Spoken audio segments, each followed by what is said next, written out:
cours. Donc la présentation ne sera pas extrêmement technique, elle sera principalement des pistes de réflexion pour les gens d'entre vous qui travaillent dans les data labs ou qui travaillent dans des formes de data lab dans vos organisations ou qui envisageaient de travailler autour du big data ou de la data science ou de ces métiers-là de la donnée. Donc moi ce que je vous propose aujourd'hui, c'est principalement un ensemble de réflexions autour de la construction d'une structure au sein d'une entreprise, en l'occurrence c'est le CIH Bank pour lequel je travaille, vous proposer des pistes de réflexion sur comment est-ce qu'on peut construire un data lab, donc une organisation entièrement dédiée à la donnée. Il y aura beaucoup de questions, j'apporte je pense plus de questions que de réponses parce que c'est quelque chose qui est en cours. Vous savez, on n'a jamais les réponses finales à ce qu'on cherche et puis la réflexion évolue avec le temps. Donc moi je vous propose un questionnement, une réflexion, et puis je vous proposerai quelques slides techniques à la fin pour vous dire qu'est-ce qu'on a mis en production, sur quoi on tourne aujourd'hui. La première question qui se pose, alors je commence d'abord par me présenter, je suis Essam Lalaoui, je suis donc Chief Data Officer, je suis directeur du Data Lab au CIH, et ma mission auprès de la direction générale, c'est de m'occuper de valoriser la donnée. Quelque part, moi je travaille pour la donnée, et je fais en sorte que ce soit de l'IT jusqu'au métier, la donnée suive un processus qui soit le plus cohérent possible et qui permette d'arriver à produire de la valeur. Vous partez d'une matière brute qui est la donnée et vous arrivez à de la valeur. Mon travail, c'est de m'assurer, en termes humains, en termes techniques, en termes statistiques aussi, que ce processus-là est respecté. On va commencer d'abord par se mettre d'accord sur ce qu'est un data lab. Je pense que le terme ne veut pas forcément dire grand-chose, ou en tout cas c'est un terme qui existe depuis pas très longtemps. Et la première question qu'on se pose, c'est qu'est-ce qu'un data lab? Et en fait, il y a plusieurs réponses qui sont possibles. Moi j'ai travaillé en tant que consultant en France avant d'être au Maroc, et j'entendais souvent par data lab quelque chose, une sorte d'unité qui produisait de la valeur. Les gens me disaient, il faut que tu produises de la valeur, il faut que tu nous fasses gagner de l'argent, il faut que tu arrives à faire quelque chose avec de la donnée. Alors effectivement, je pense que c'est plutôt vrai.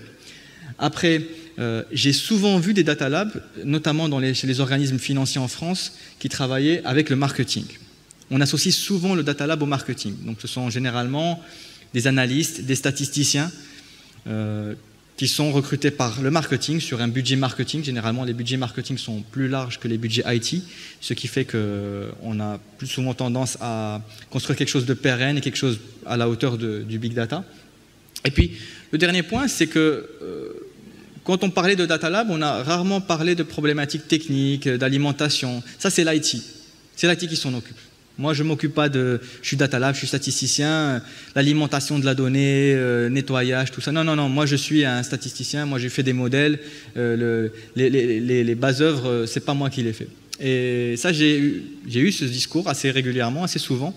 Et quelque part, cette présentation-là, elle est là pour un peu s'ériger contre cette croyance que ce qui est technique n'apporte pas de valeur, ou ce qui est technique, c'est pour les IT, c'est pour la DSI qui se débrouille, qui nous fasse les bases de données. La base de données est tombée, ah ben non, mais c'est l'IT, ça marche jamais. Non, le problème c'est, quand vous voulez produire de la valeur, vous voulez contrôler toute la chaîne. Et je vais en parler juste après, le Data Lab, ça a aussi vocation à contrôler l'ensemble de la chaîne, de la production de la donnée, enfin pas exactement la production, mais en tout cas le stockage de la donnée, jusqu'à la valorisation pour les métiers.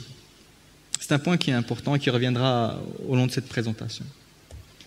Et donc du coup, si je devais donner ma définition, en fait, je cherchais un moyen, une belle image pour décrire ce qu'était un data lab. Pour moi, un data lab, c'est un DJ, un disc jockey. Il a 2 platines et il joue sur les 2 platines. Il y a une platine technique et une platine métier. C'est-à-dire que quelque part, il a des contraintes techniques, il a de l'alimentation, il doit gérer du stockage, il doit gérer un rafraîchissement, un ensemble de problématiques dont on va parler. Et donc il parle à un DSI, il parle à quelqu'un de l'IT, des gens de l'IT, à la production. Et quelque part, il parle aussi au métier parce qu'il doit faire un ciblage, il doit envoyer des mails, il doit peut-être travailler sur un ciblage marketing pour les entités, pour des métiers. Et donc du coup, il faut toujours garder en tête que moi, en tant que Data Lab, je dois concilier des problématiques techniques, l'IT, avec des problématiques métiers. Et je ne peux pas me couper. Vous prenez un DJ avec une seule platine, il ressemble à rien. Il mixe, mais ça donne rien. Le Data Lab, c'est un peu la même chose.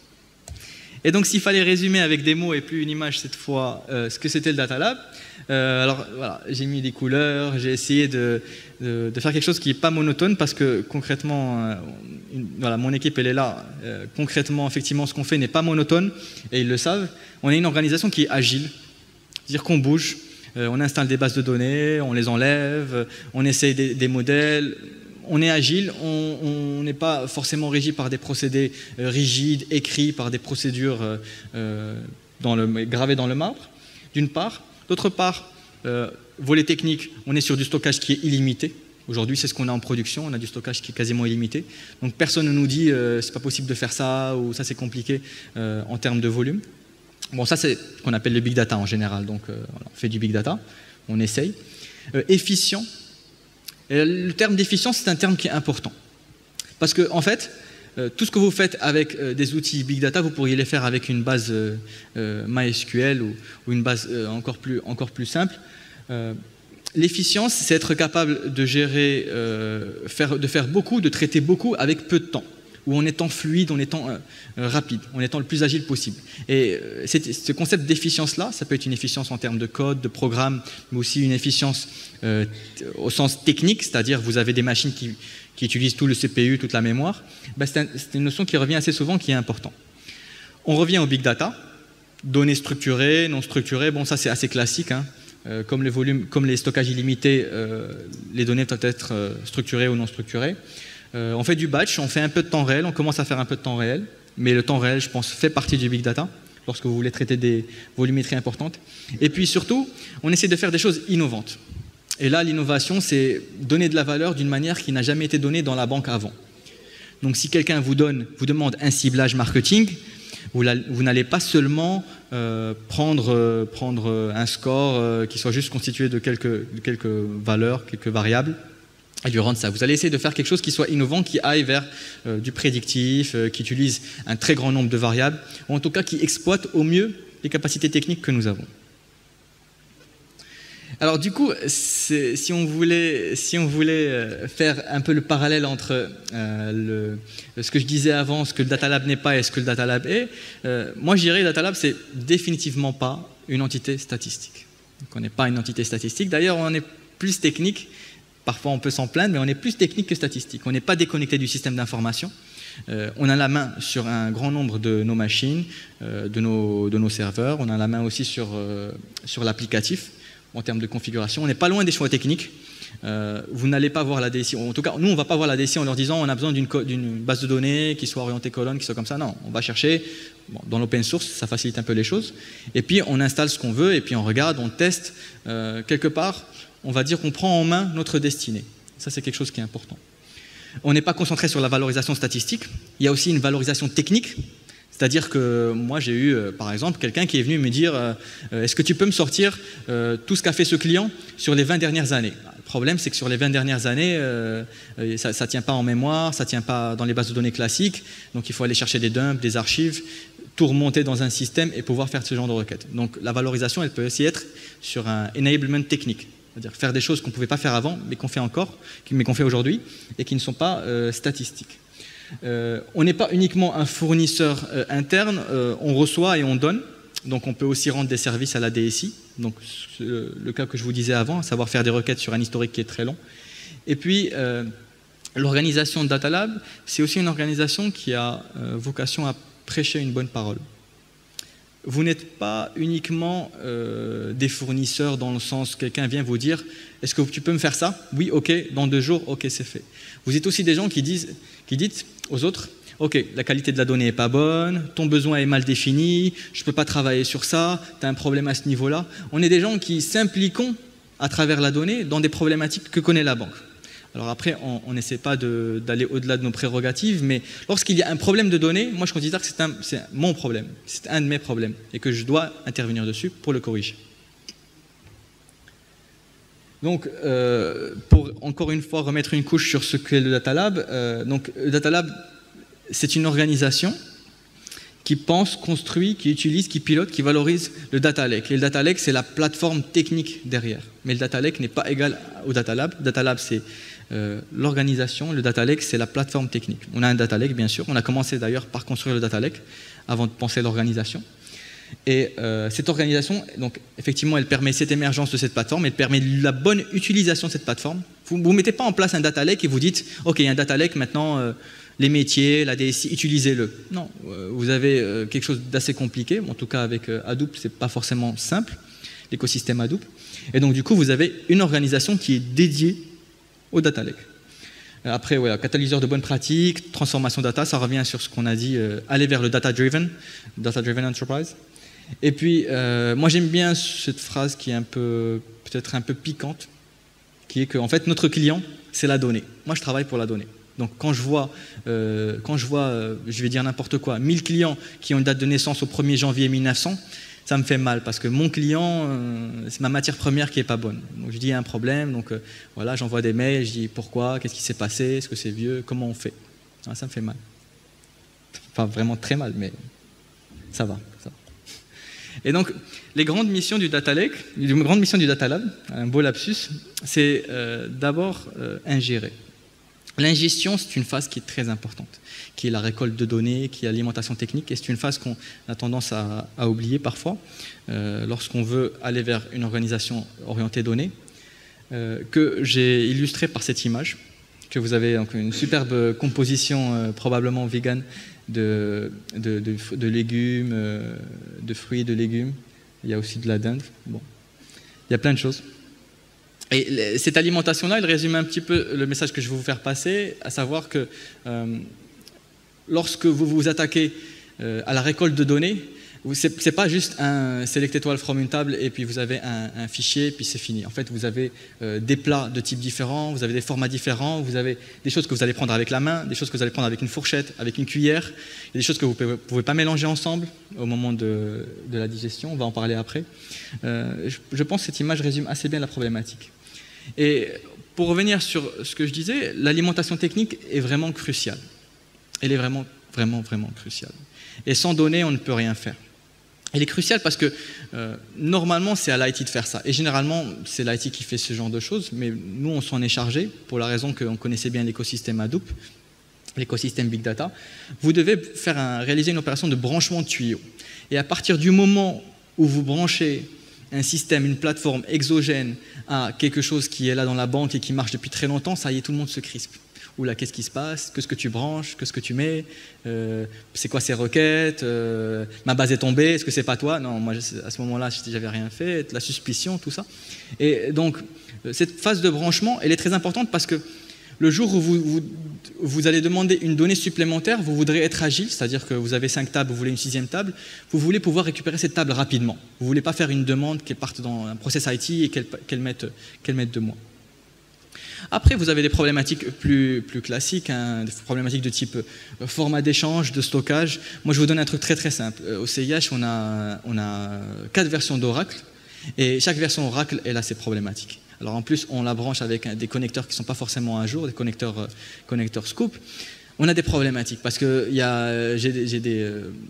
sans rentrer trop dans les détails, j'ai des formats de colonnes, les blobs typiquement, qui dans la Oracle 9i ne sont pas incorporés, j'ai des problématiques de volume, j'ai des problématiques de driver, de version de driver. Vous vous attaquez à vraiment un plat composé de choses périmées, de choses récentes. Vous ne savez pas qu'est-ce qui est périmé, qu'est-ce qui est récent.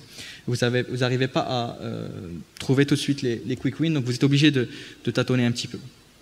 Et puis le 3e point qui me paraissait un petit peu important, c'est-à-dire que si vous allez dans une approche de récupérer la donnée, il faut regarder l'impact que vous avez sur la production. C'est important. Il est vraisemblable que vous ayez besoin de données qui soient fraîches, donc de récupérer régulièrement la donnée. Il est vraisemblable que vous ayez besoin de récupérer la donnée tous les jours, parce qu'une donnée qui n'est pas J-1, au moins J-1, temps réel, peut-être après, mais au moins J-1. Donc, quelque part, ce qu'on a au CIH, c'est une machine, ou plutôt 5 machines, qui récupèrent l'ensemble de la production tous les soirs. Il faut l'anticiper, ce n'est pas forcément évident. Et puis, il y a la phase de la compréhension. Donc on vous donne des bases de données, on vous donne des tables, on vous donne des colonnes et on vous dit, voilà, c'est bon, tu as la donnée, sors-moi tes statistiques, sors-moi ton score.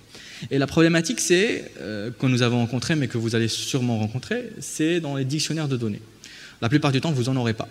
Vous n'aurez pas de dictionnaire de données, donc il va falloir rétro-ingénierer des colonnes, rétro-ingénierer des noms de colonnes, des noms de tables. Il va falloir essayer de comprendre, demander aux gens. La plupart des gens, généralement, sont partis. Ce sont des systèmes qui sont un peu vieux. Vous aurez, et probablement que c'est notre plus gros point faible aujourd'hui, dans notre capacité à comprendre les données. C'est bien plus que ce que j'avais imaginé. C'est beaucoup plus compliqué que ce que j'avais imaginé. Et on passe beaucoup de temps à essayer de comprendre et à être sûr qu'on a les bonnes règles métiers et les bonnes règles de récupération de données. Et puis après, vous avez des problématiques en termes d'éparpillement, des spécificités métiers qu'il faut arriver à contrôler.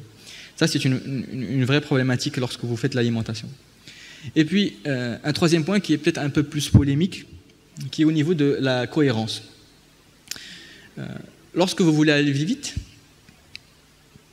vous êtes obligé de sacrifier quelque part l'exhaustivité ou sacrifier la précision. Donc parfois, on est obligé, pour fournir un chiffre, de faire des approximations de calcul ou des approximations techniques qui ne nous donnent pas, on va dire, une confiance à 100%.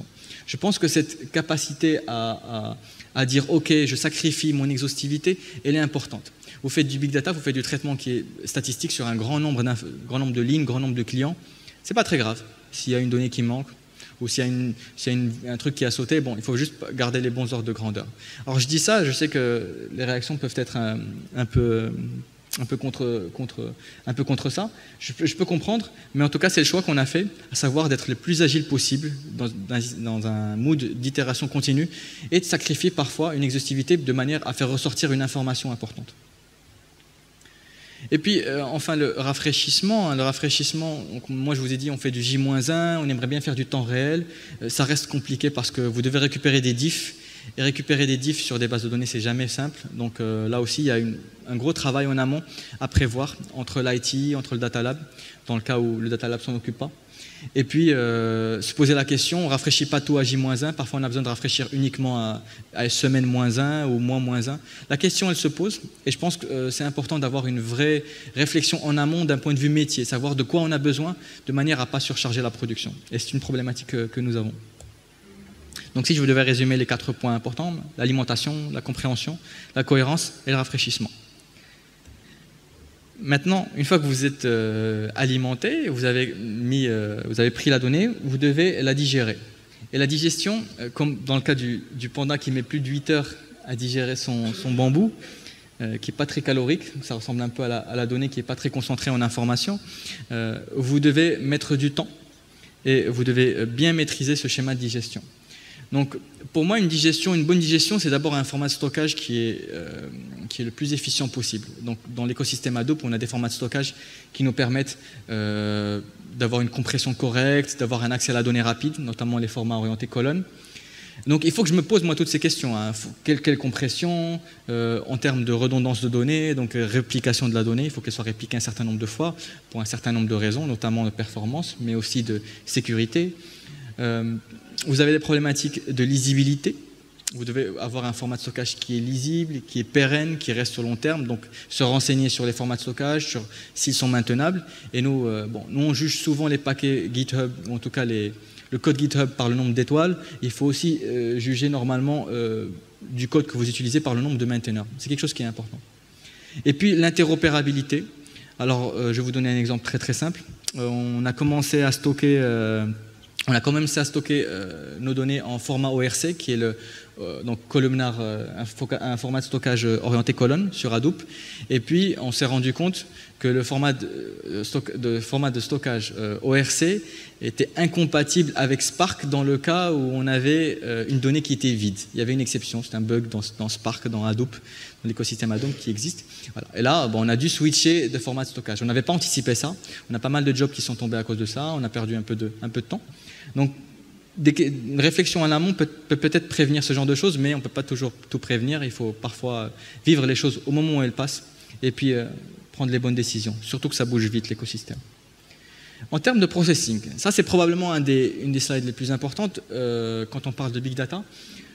Il faut vraiment se poser en amont la question de quelle quantité de mémoire, quelle quantité d'unités de calcul, et puis quel ratio mémoire-calcul j'ai besoin dans chaque machine.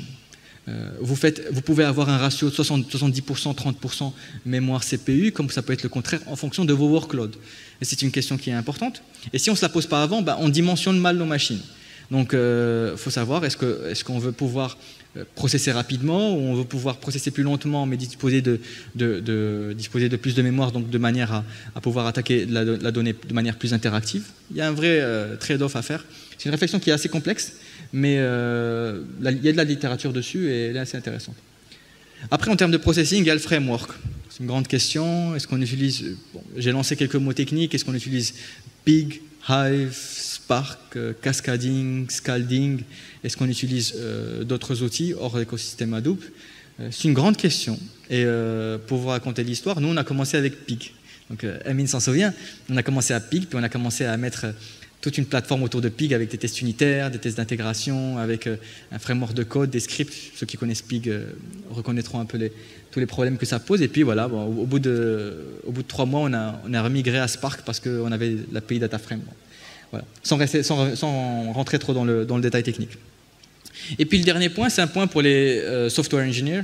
Votre code est-il suffisamment agile et évolutif et clair? Un code qui n'est pas agile, vous développez en one shot et il n'est pas réutilisable. Et aujourd'hui, moi, peut-être 95% de ma mission, c'est un architecte, on va dire, software. Je vérifie que le code est réutilisable et qu'on développe quelque chose qui est pérenne, qui va marcher pour le long terme. Ça parle peut-être pas à tout le monde, mais vous avez une notion qui s'appelle le software craftsmanship, et qui est très très importante et qui vous dit que vous construisez des bâtiments, vous construisez du bâtiment de code, donc du code qui soit réutilisable et qui soit de bonne qualité.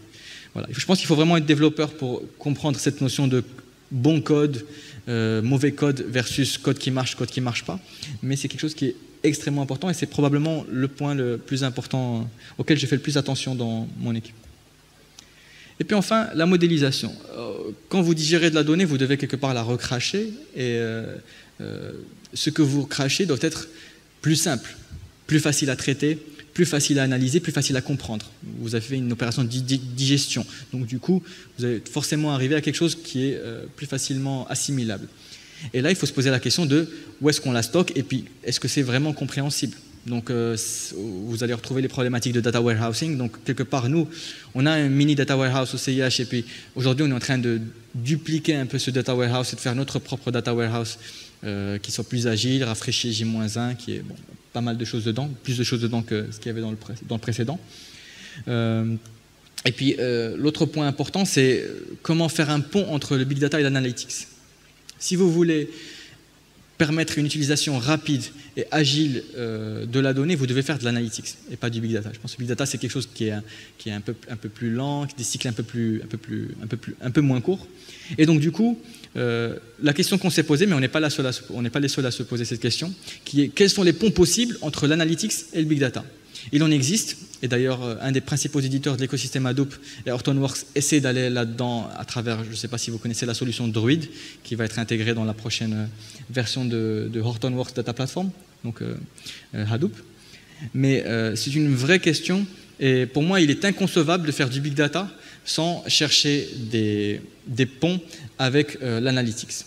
Vous ne pouvez pas mettre la BI d'un côté et le big data d'un côté, parce qu'il y a des synergies énormes à aller chercher. Et ces synergies-là, si vous n'allez pas les chercher, bon, c'est dommage, parce que vous faites du travail en double et que vous avez une puissance de calcul dans le big data, mais vous avez aussi une réflexion, une modélisation de données dans le data warehouse qui est très très bien. Et comment concilier les deux, c'est une réflexion à mener. Je n'ai pas de réponse parce que nous, on travaille là-dessus et pour ne pas vous mentir, ce n'est pas évident, parce qu'on passe notre temps à casser pour reconstruire.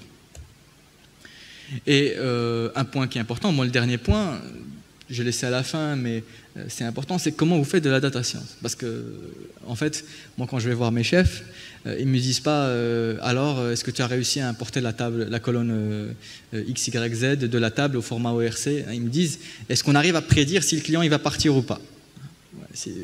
Ça, c'est de la data science. Et là, on se confronte à plein d'autres problématiques. Je ne vais pas rentrer là-dedans parce que je suis orienté autour du Data Lab, mais je pourrais vous faire probablement 2 heures de talk sur chacune de ces questions, tellement elles sont complexes. Donc, la première question, c'est à quelle question on cherche à répondre?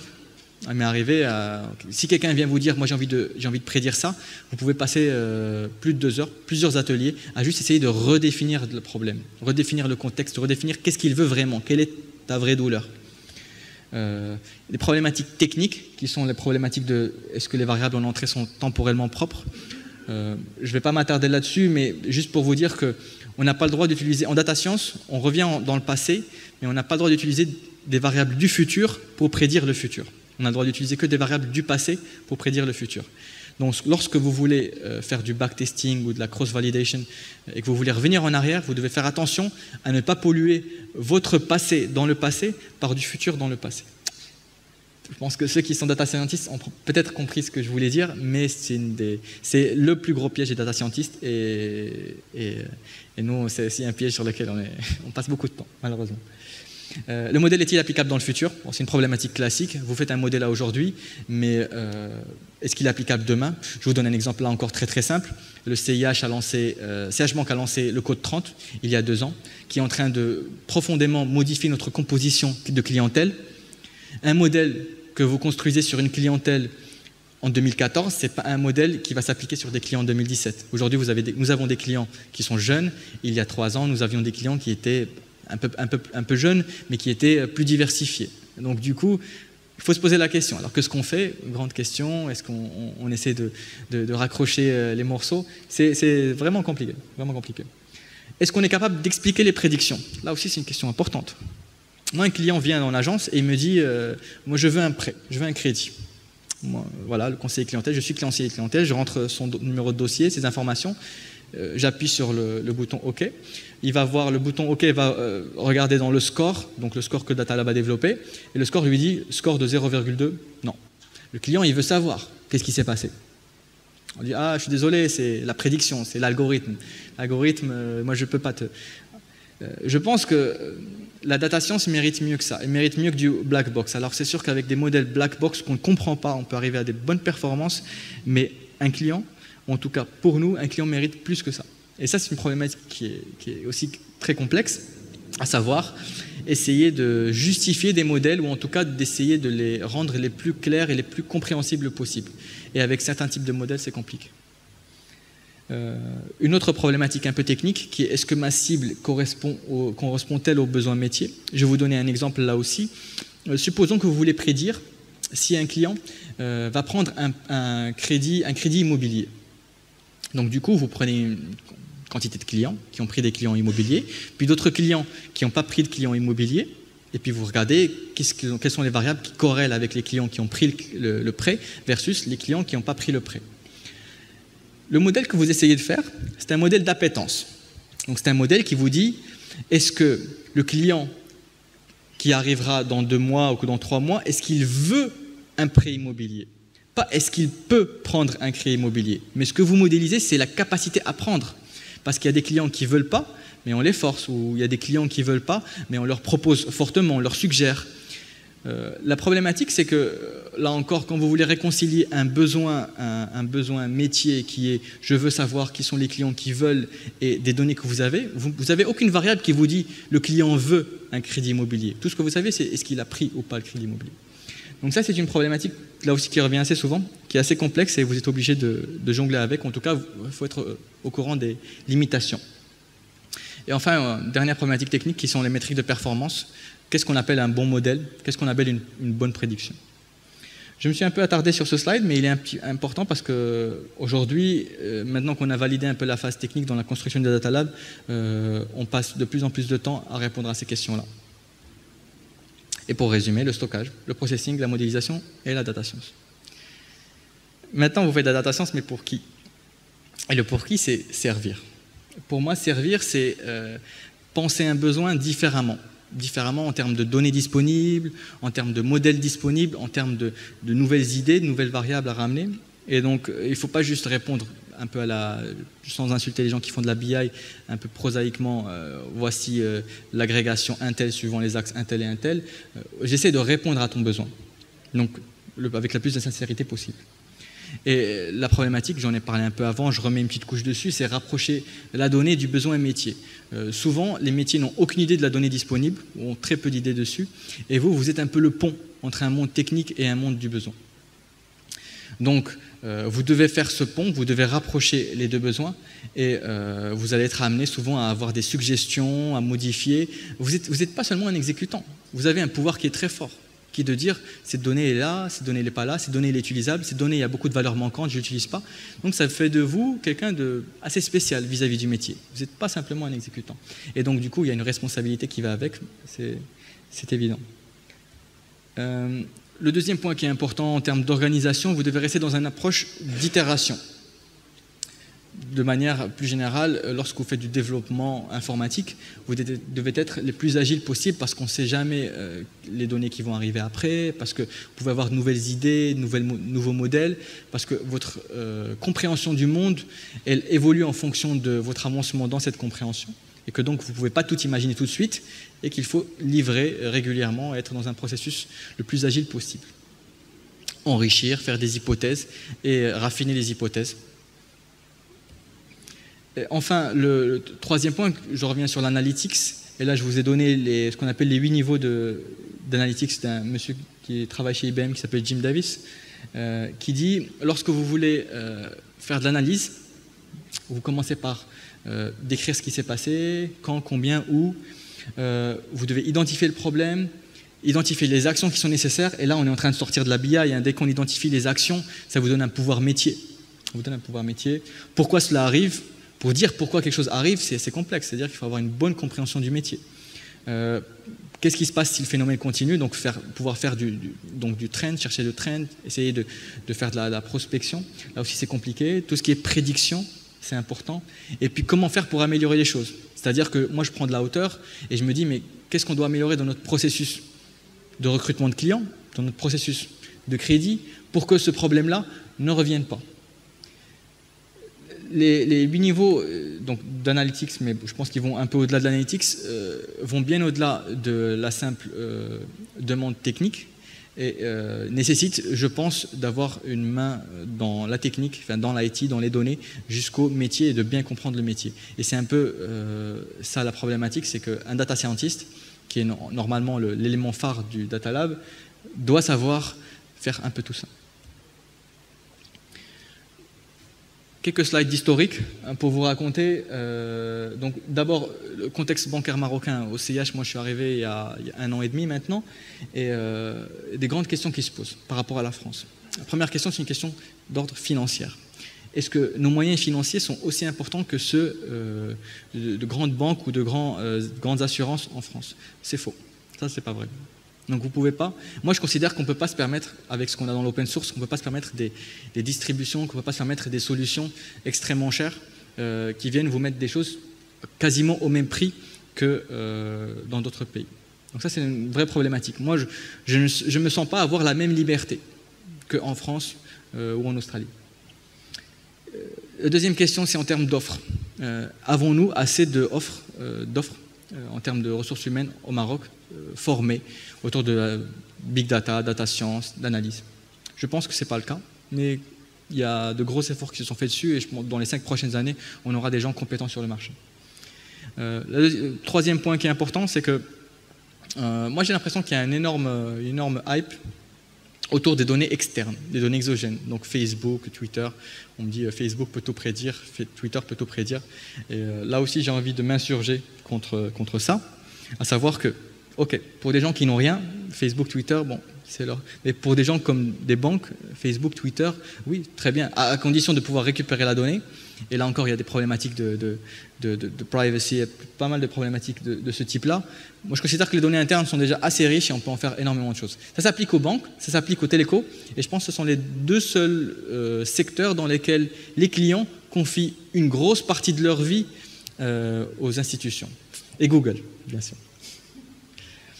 Et puis le phénomène de hype, bon, c'est aussi un contexte, je pense qu'on en parle de plus en plus dans les grandes institutions au Maroc, donc l'idée ça a été aussi pour nous de surfer ce phénomène de hype au moment de la construction du Data Lab. Tout le monde parle de Big Data, bon, on s'est lancé un peu comme tout le monde. Je reviens un peu sur la partie humaine qui me tient à cœur. Pour moi, un data scientist, et là, une des raisons pour lesquelles c'est aussi difficile à trouver, c'est parce qu'il doit avoir un peu la tête câblée comme ça. Et quand je dis câblé comme ça veut dire vraiment avec cette complexité, mais il y a de l'ordre dans la complexité. Alors, regardez bien l'image, vous allez voir que ça vous paraît le bordel pas possible. Je ne sais plus où la photo a été prise, probablement dans un pays très développé. Et vous voyez que c'est complexe, mais c'est ordonné. Et un data scientist, c'est quelqu'un qui est À première vue, créatif, inventif, un peu foufou, un peu impertinent. Et quand vous vous rapprochez un petit peu et que vous regardez bien, vous voyez qu'il y a les bonnes cases, c'est bien réglé. Et pour moi, un data scientist, en tout cas, les data scientists que j'essaie de recruter, doivent ressembler un peu à ça. Et après, bon, je vais juste remettre une couche data scientist. Ce que vous achetez, si vous voulez faire du big data au Maroc, j'espère que ce n'est pas les solutions, c'est l'homme. Parce que moi, je considère que voilà, les data scientists, il n'y a pas que les data scientists, hein, là, je vous ai donné juste des prix pour les gens qui maîtrisent un certain nombre de technologies, qui sont désuètes, hein, ne tenez pas compte du classement. Voilà, ça vous donne une idée de la richesse humaine de ce qu'un data scientist est. Donc, moi, au Data Lab, ce que j'essaie de construire, c'est, j'ai parlé beaucoup de plateformes et c'est peut-être une insulte à mon équipe, mais ce qu'on essaie de construire d'abord, c'est une équipe. Ce sont des gens qui sont formés, qui sont capables d'agir sur ces technologies-là. Et les hommes, vous les trouverez difficilement. Les technologies, il y en a plein. Et tout ce qu'on a fait avec Hadoop, on aurait pu le faire avec notre technologie. Mais trouver des gens qui sont capables d'agir dessus, qui sont capables d'itérer dessus, ça, c'est très compliqué. Et évidemment, il faut qu'ils aient les salaires qu'ils méritent. Voilà. Je ne sais pas si j'aurais dû dire ça, mais...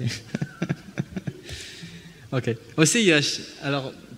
Juste au CIH, je pense pour mettre quelques points dessus, on a une direction générale qui est extrêmement au fait des technologies. Donc, il n'y a pas besoin y a pas besoin d'aller leur dire Big Data c'est super et tout. C'est eux qui vont dire le Big Data c'est super, maintenant vas-y réalise.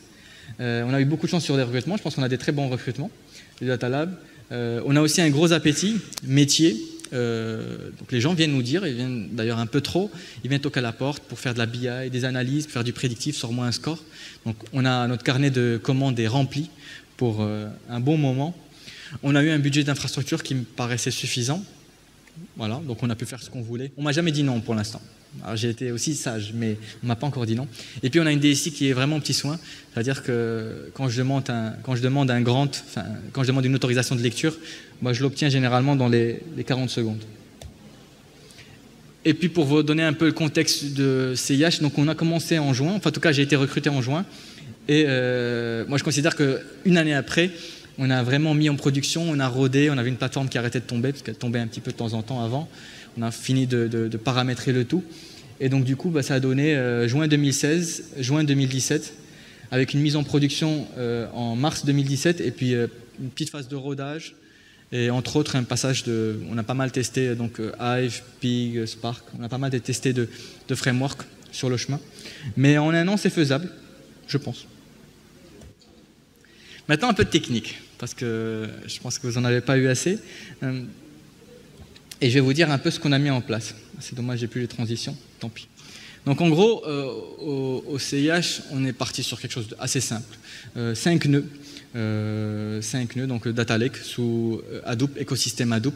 Les 5 nœuds, donc vous avez un name node, 3 data nodes et une cinquième machine qui est un edge node qui sert pour des process, pour de l'applicatif qui n'est pas de calcul, mais l'applicatif edge, donc pour servir notamment les serveurs d'application. Les 3 data nodes sont balancés 50% mémoire CPU. On a à peu près 67 teraoctets de données. Moi, quand j'étais consultant, avant, quand quelqu'un me disait « est-ce que je dois faire du big data ?» je lui dis « combien tu as de données ?» Il me dit « j'ai X ». Je lui dis « si tu as moins de 5 teraoctets de données, ne fais pas du big data. Tu peux t'en sortir, même avec du Python et en codant proprement, tu peux t'en sortir. » Aujourd'hui, nous, on n'est pas encore à 5 teraoctets. Voilà. Pour vous dire, est-ce qu'il y a vraiment du big data au Maroc? Honnêtement, je ne pense pas. Peut-être que Maroc Telecom fait du big data ou a les moyens techniques pour faire du big data. Mais à part Maroc Telecom, je ne pense pas qu'il y ait, en tout cas sous ma définition précédente que j'avais avant, il n'y ait pas beaucoup d'acteurs qui fassent, en tout cas qui aient besoin de faire vraiment du big data.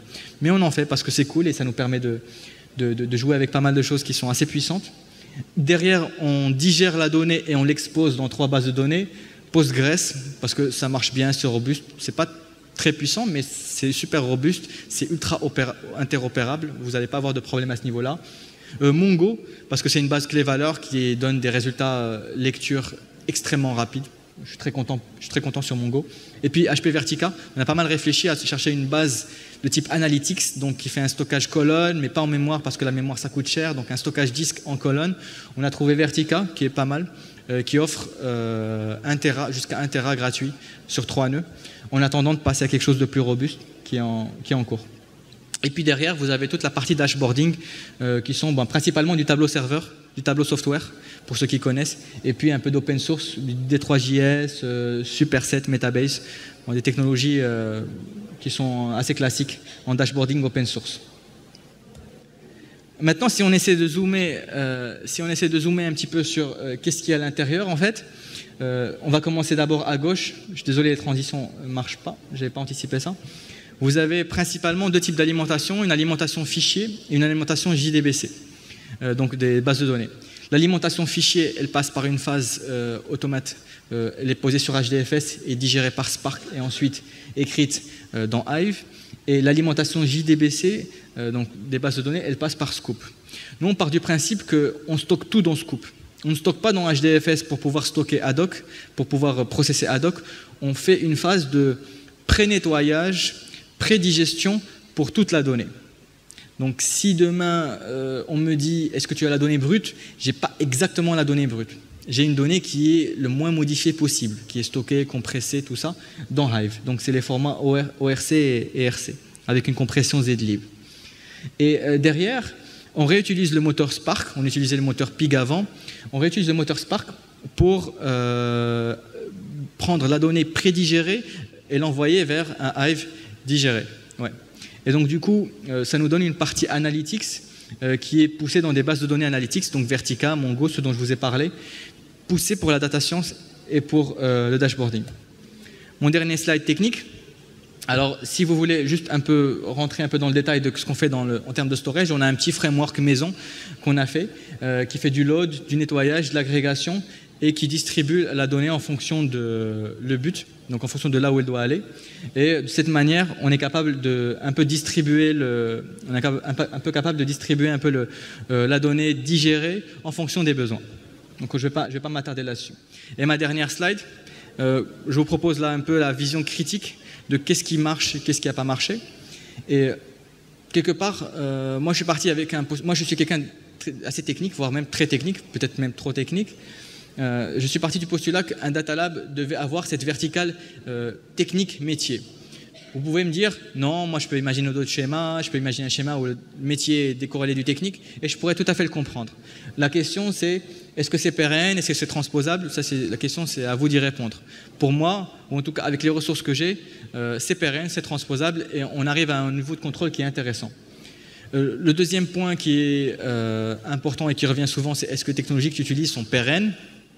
Est-ce qu'elles ne sont pas trop récentes? Est-ce qu'elles ne sont pas matures? Bon, Hadoop, c'est depuis 2004, première version stable. Depuis 2001, première release. Ça commence à être assez stable. Après, oui, Spark, on utilise la version de Spark qui date il y a 3 mois. Donc oui, il y a des bugs, des problèmes. C'est un choix. Et lorsque vous êtes agile, vous pouvez vous permettre ce genre de choix. Lorsque vous n'êtes pas agile, vous êtes parti pour ne pas en sortir. Troisième point, la dépendance aux rares compétences. Des compétences Spark, je pense qu'il n'y en a pas beaucoup dans le marché, voire il n'y en a pas. Et donc du coup, vous êtes dépendant. Alors peut-être pour une organisation, ce n'est pas simple de prendre ce genre de pari, ce genre de risque. Et enfin, mon dernier point qui est qu'aujourd'hui, nous sommes encore dans une approche prototype, dans une approche assez lean. Quel atterrissage dans l'organisation?